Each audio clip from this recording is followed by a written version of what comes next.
지금 하나님과 이스라엘 백성들의 관계는 깨진 돌판처럼 누가 봐도 다시 붙이기 어려울 만큼 관계가 악화됐어요. 하나님은 굉장히 분노하셨죠. 어떻게 이스라엘 백성들이 우상을 만들어서 하나님을 대신할 생각을 하고 그런 행위를 했는가? 그런 너무나 안타깝고 하나님 이스라엘 백성들에 대한 실망감의 마음으로 오늘 본문이 시작되지요. 1절부터 3절에 하나님 이렇게 말씀하십니다. 여호와께서 모세에게 이르시되 너는 백성과 함께 여기를 떠나서 내가 주기로 한 그 땅으로 올라가라. 내가 너희를 이르게 하려니와 나는 너희와 함께 올라가지 아니할 것이다.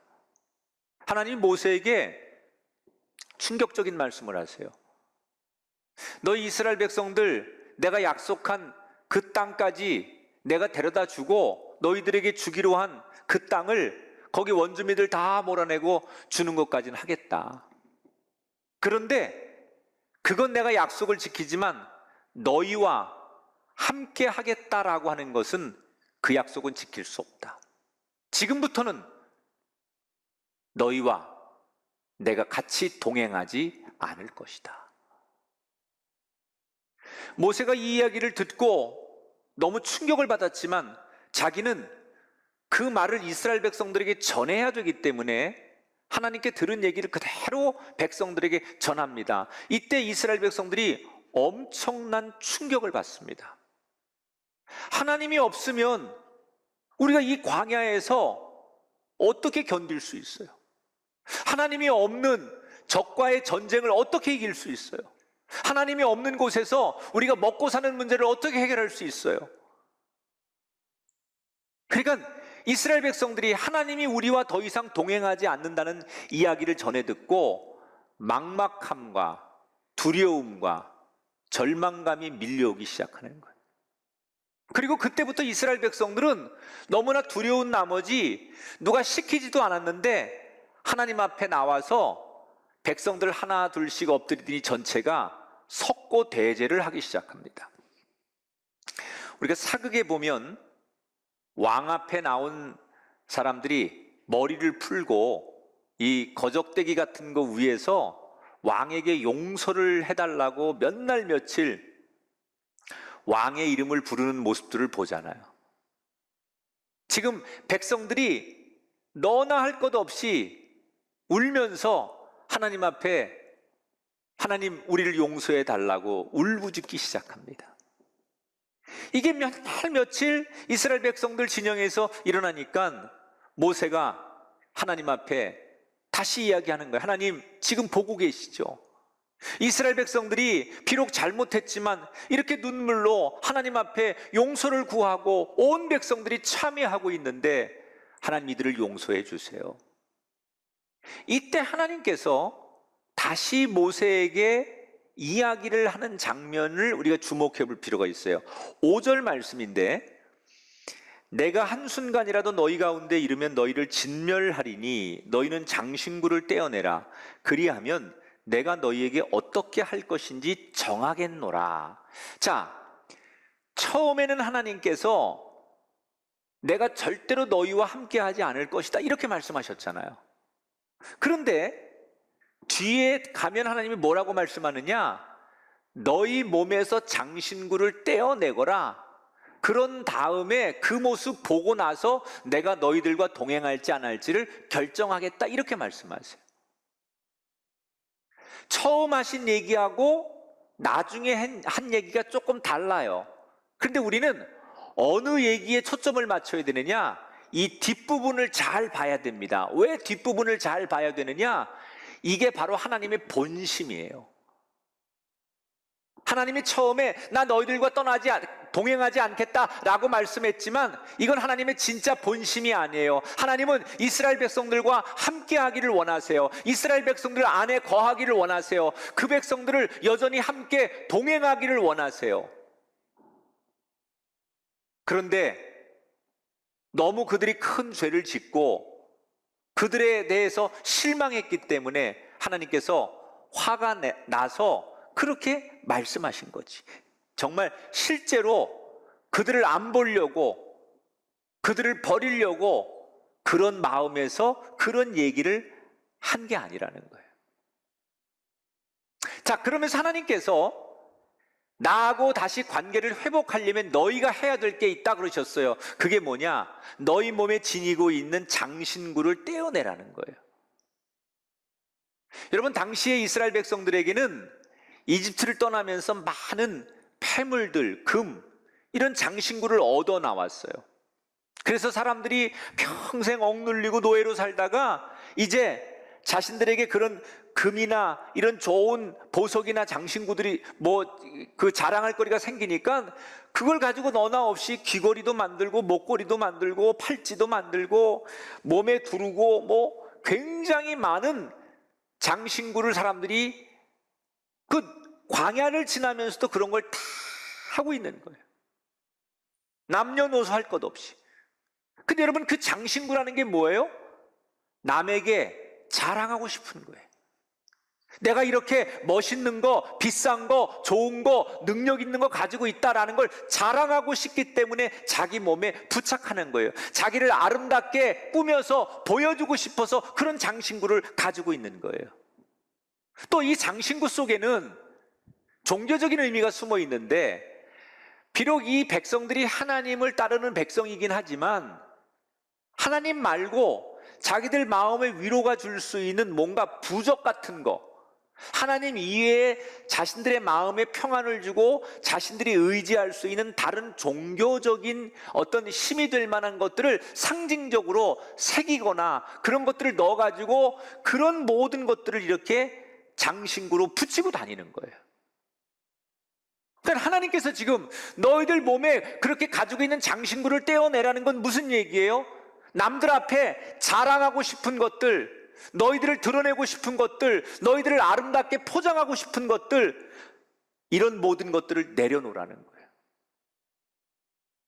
하나님이 아닌 다른 것으로부터 위로와 평안을 얻으려고 했거나 다른 것으로부터 도움을 받으려고 했던 이런 부적 같은 것들, 미신 따위, 이런 거 다 내려놓으라는 거예요. 그리고 나서 하나님을 바라보라는 거예요.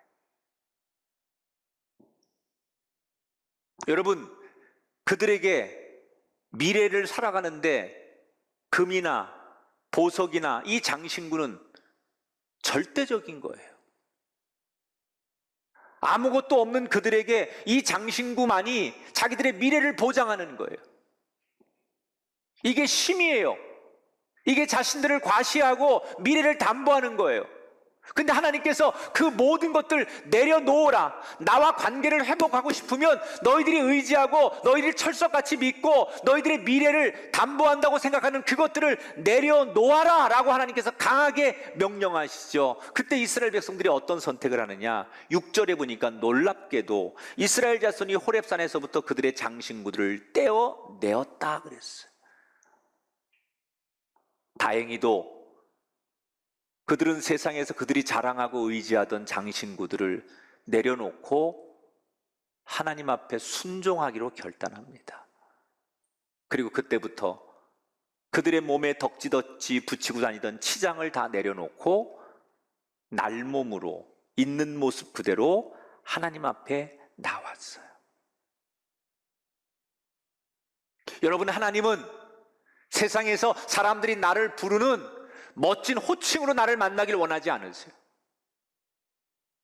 하나님이 여러분 돈 많은 기업체 사장으로 여러분을 만나길 원하시는 게 아니에요. 권위 있는 사람들이 부르는 인기 있는 이름으로 여러분을 만나길 원하시는 게 아니에요. 그 모든 세상 이름 다 내려놓고 있는 모습 그대로, 내 모습 그대로, 나의 원래의 모습 그대로 나를 만나기를 원하신다는 거예요. 그런데 많은 사람들은 아직도 내가 누군 줄 아느냐, 나 이런 일을 하는 사람이다, 나 세상에 나가면 남들이 나를 이렇게 대우하는 사람이고, 나 세상에 나가면 남들에게 이렇게 인정받는 사람이고, 나 세상에 나가면 이런 쉼이 있는 사람이다. 그 모습으로 하나님을 만나는 거예요. 하나님이 원하시는 것은 세상 사람들이 너를 어떻게 부르든, 세상 사람들이 너를 어떻게 우러러보든 나는 그런 거 상관없다는 거예요. 너의 원래 있는 모습, 그냥 날몸 그대로 나를 만나기를 원한다는 거예요. 네가 의지하고 네가 그렇게 자랑하고 네가 그렇게 정말 사람들 앞에 드러내고 싶은 그것들을 버리고 알몸으로 나를 만나라는 거예요. 그런데 놀라운 것은 이때부터 하나님과 이스라엘의 관계가 회복되기 시작하더라는 거예요. 자, 이렇게 자신들의 모든 장신구를 스스로 떼어놓는 이 과정을 다 하나님이 지켜보셨어요. 그리고 드디어 이렇게 말씀하세요. 7절부터 9절, 모세가 장막을 취하여 진 밖에 쳐서 회막이라 이름하니 모세가 회막에 들어갈 때 구름 기둥이 내려 회막 문에 서며 여호와께서 모세에게 말씀하셨다.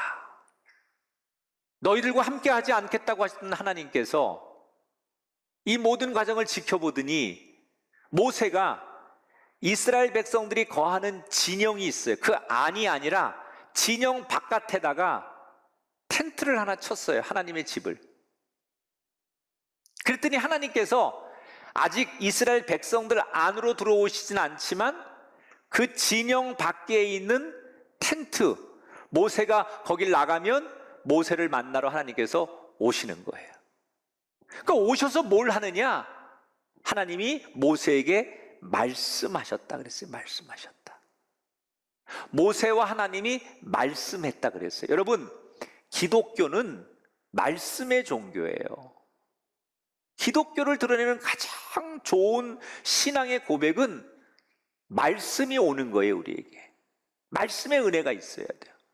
근데 간혹 우리나라 성도들이 특히 70년대 80년대를 거치면서 하나님의 임재와 은혜를 너무 성령의 권능 내지는 어떤 그 신비로운 은사, 저는 성령의 역사, 성령의 열매, 또 성령의 기적을 굉장히 중요한 사역으로 보는 사람이에요. 그러나 우리가 우를 범한 것 중에 하나가 뭐냐면 말씀이 없는 성령의 역사, 말씀의 교제는 없고 하나님의 말씀을 안 들으면서 그저 신비로운 무슨 현상들, 방언을 하거나 병자가 낫거나 뭐 이런 것들이 우리의 신앙의 전부인 것처럼 생각하고, 그런 사람들이 마치 교회를 대표하고 그것이 하나님을 가장 크게 만난 사건처럼 모든 것을 규정하는 것은 굉장히 잘못된 거예요.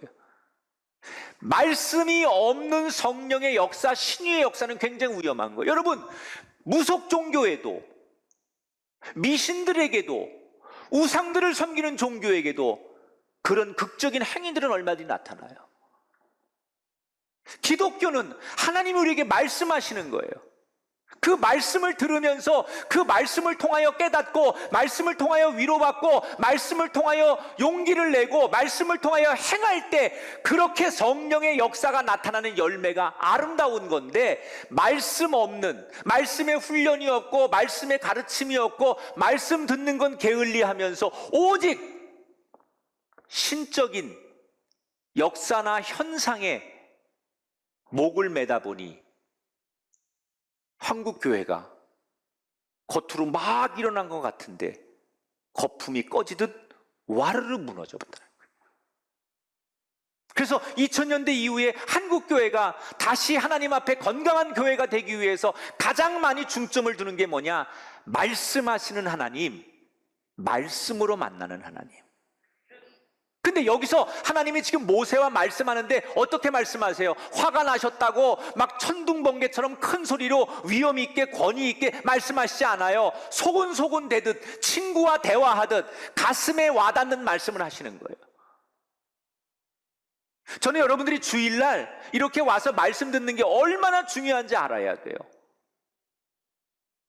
이 목사를 통해서 강단에서 주시는 이 말씀이 여러분 하나님이 우리에게 오시는 거예요. 내 가슴에 와서 모세와 말씀을 이렇게 하신 것처럼 우리 한 사람 한 사람에게 하나님께서 말을 거시는 거고 우리 가정에 임하셔서 말을 거는 거예요. 이 시간을 놓치지 말고 이 행위를 정말 중요하게 생각해야 돼요. 하나님이 지금 이스라엘 백성들 앞에서 천둥번개 쳐가면서 무섭게 두렵게 나타나시지 않고 친구에게 다가가셔서 가슴에 있는 말을 하듯이 조곤조곤 모세와 이야기했다는 거예요. 이 하나님을 예배하는 우리가 날마다 만나게 되기를 축원합니다. 이 말씀 위에 신앙의 건물을 져야만 거기에 무슨 은사가 나타나든 무슨 하나님의 신적인 능력이 나타나든 그게 건강한 거예요. 정말 여러분 하나님을 무당 정도로 만드시려고 해요? 여러분 눈앞에서 병자가 나면 그게 하나님의 신적인 100%의 권위라고 생각하세요? 하나님은 말씀으로 오시는 분이에요. 그래서 기독교는 오랫동안 말씀으로 선교하고 말씀으로 하나님을 만나는 종교예요. 그런데 지금 하나님이 이거를 진영 바깥에서 만나셨대요. 이스라엘 진영 안으로 들어오시지 않아요. 그러면서도 늘 모세를 만나줘요. 이건 뭘 의미하는 거예요? 이스라엘을 완전히 용서한 건 아니지만 이스라엘을 떠날 마음이 없으신 하나님의 본심을 드러내는 거예요. 우리가 이렇게 얘기하면 좀 공감이 될 것 같아요. 부모가 자식들이 큰 잘못을 저질렀어요. 절대로 하면 안 되는 행동과 예를 들어서 말을 했어요. 이게 정말 큰 죄야. 그럼 부모는 내가 널 어떻게 가르쳤는데, 내가 널 어떻게 키웠는데 네가 어떻게 이렇게 이런 행동을 할 수 있냐. 그래서 너무 실망하면 부모가 그 자식한테 뭐라고 그래요? 넌 지금부터 내 자식 아니다. 너 나를 부모라고 아버지라고 부르지도 말아라. 그리고 그 자식에게 너 나가라, 너 나를 아버지라고 부르지도 말고 넌 내 새끼가 아니다, 이렇게 내치지만 그게 본심이 아니에요. 정말로 나가라, 너 정말 내 자식이 아니다, 그게 본심이 아니고 너무너무 그 아이에게 기대한 게 큰데 너무 큰 잘못을 저질렀기 때문에 나무라고 훈계하고 깨닫게 해주기 위해서, 다시는 그러지 않기 위해서 정신 차리라고 그렇게 말하는 거지, 본심은 그래도 내 자식인 거예요. 지금 하나님이 이스라엘 백성들 진영 안으로는 들어가지 않지만 날마다 모세를 만나러 오신다는 얘기는 본심이 어디에 있는가를 봐야 돼요. 이때 중재자의 역할이 참 중요한 거예요. 이걸 우리는 중보라고 하잖아요. 모세는 백성들과 하나님 사이에 계속 중보 기도를 드려요. 하나님의 말씀을 백성들에게 전해주기도 하지만 백성들의 울부짖는 참회의 기도를 하나님 앞에 잘 또 소개해도 하고. 자, 모세가 하나님 앞에 계속 시간만 되면 하나님과 얘기하면서 하나님 이제는 백성들에게로 가주세요. 백성들을 품어주세요. 그리고 계속 중보 기도를 드리는 거예요. 우리 가정에 부모의 중보라는 역할은 그런 거예요. 자식을 위해 눈물로 기도하는 부모, 또는 우리가 어떤 성도들을 위해서 그 사람이 정말 하나님 앞에 강건하게 서기를 위해서 기도하는 이 모세와 같은 중보는 시간이 가면 갈수록 하나님의 얼굴을 돌려놓고 하나님의 마음을 열게 하는 중요한 역할을 한다는 거예요. 저는 우리 교회 사역들 가운데 중보 기도팀들 참 훌륭한 분들이라고 생각해요. 남을 위해 기도해 주는 거예요. 기도 제목을 부탁하는 분들의 기도 제목을 받아서 하나님 앞에 대신 그분의 문제와 기도 제목을 가지고 기도하는 성도들이 우리 교회 정말 중요한 사역으로 자리를 잡았다는 건 너무너무 귀한 일이죠. 모세가 지금 그 일을 하는 거예요. 드디어 하나님께서 모세의 그 중보 기도를 들으시고 어느 날 이렇게 응답하십니다. 14절에 보니까 여호와께서 이르시되 내가 친히 가리라. 내가 너를 쉬게 하리라. 드디어 하나님이 이스라엘 백성들을 용서하기로 하고 마음을 여신 거예요. 그 모세의 간절한 기도 때문에, 이스라엘 백성들의 진실한 회개 때문에 하나님이 그들을 용서하기로 결정하셨어요. 그런데 하나님이 내가 너희 백성들에게 가서 너희들과 함께 하겠지만 조건이 하나 있다 그러셨어요. 그 조건이 뭐냐? 20절에 네가 내 얼굴을 보지 못하리니 나를 보고 살 자가 없음이니라. 무슨 얘기예요? 모세를 비롯해 이스라엘 백성들 누구도 하나님의 얼굴을 볼 수 없게 된다. 만약에 하나님의 얼굴을 보게 되면 그는 누구든 죽게 될 것이다. 자, 여러분, 이 출애굽기를 저하고 같이 공부하신 분들은 기억이 나실까 모르겠어요. 출애굽기 24장에 보면 하나님께서 친히 모세에게 이스라엘 장로들을 데리고 와라. 그래서 산에서 장로들에게 당신의 얼굴을 보여주신 적이 있어요. 그런데 지금 오늘 33장에 금송아지 사건 이후에 하나님께서 다시는 너희들이 내 얼굴을 보지 못한다, 누구도 내 얼굴을 볼 수 없다 라고 말씀하셨어요. 더 이상한 건 이스라엘 백성들은 그렇다 치더라도 가장 가깝고 죄 없는 모세에게는 하나님께서 당신의 모습을 계속 보여줘도 되지 않을까. 그런데 왜 모세에게까지도 너도 지금부터 내 얼굴은 볼 수 없다라고 말씀하신 걸까? 여기에는 하나님이 이스라엘 백성들에게, 오늘 우리들에게, 이 설교를 듣는 우리들에게 아주 강력한 메시지 하나를 전달하는 거예요. 그게 뭐냐? 하나님과 동행하며 제일 중요한 게 뭐냐? 하나님을 두려워하라는 거예요.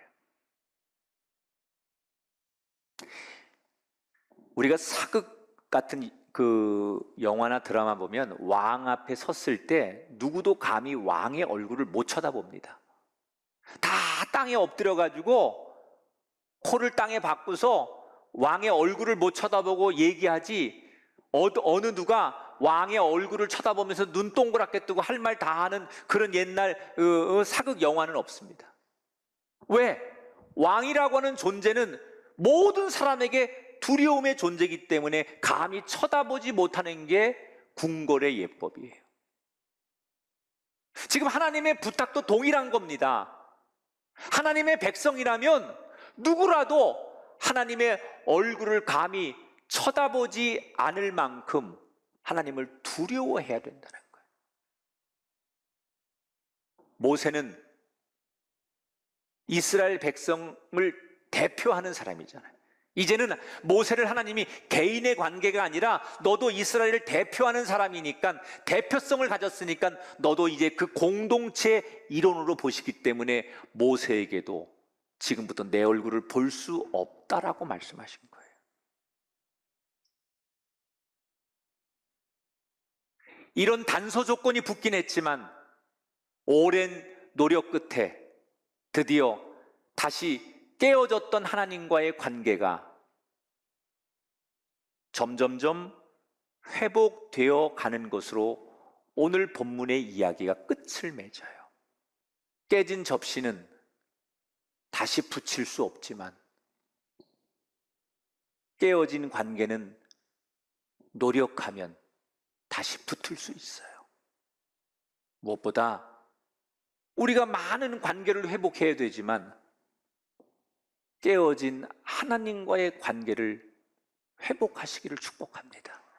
여러분의 가정이, 여러분의 인생이 젊을 때, 그때 하나님과 관계가 그렇게 친밀하고 아름답고 좋았던 여러분의 인생이 어찌어찌 하다 보니 하나님과 너무 많은 관계가 깨어져 버렸거나 너무 멀어진 인생이라고 인정이 되시거든.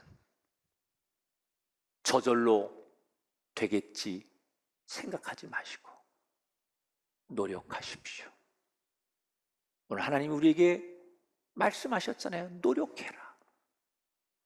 네가 의지하던 세상 것 내려놓고 나만 바라보는 노력해라. 세상에 너를 두렵게 하는 게 많이 있겠지만 여호와 하나님을 두려워해라.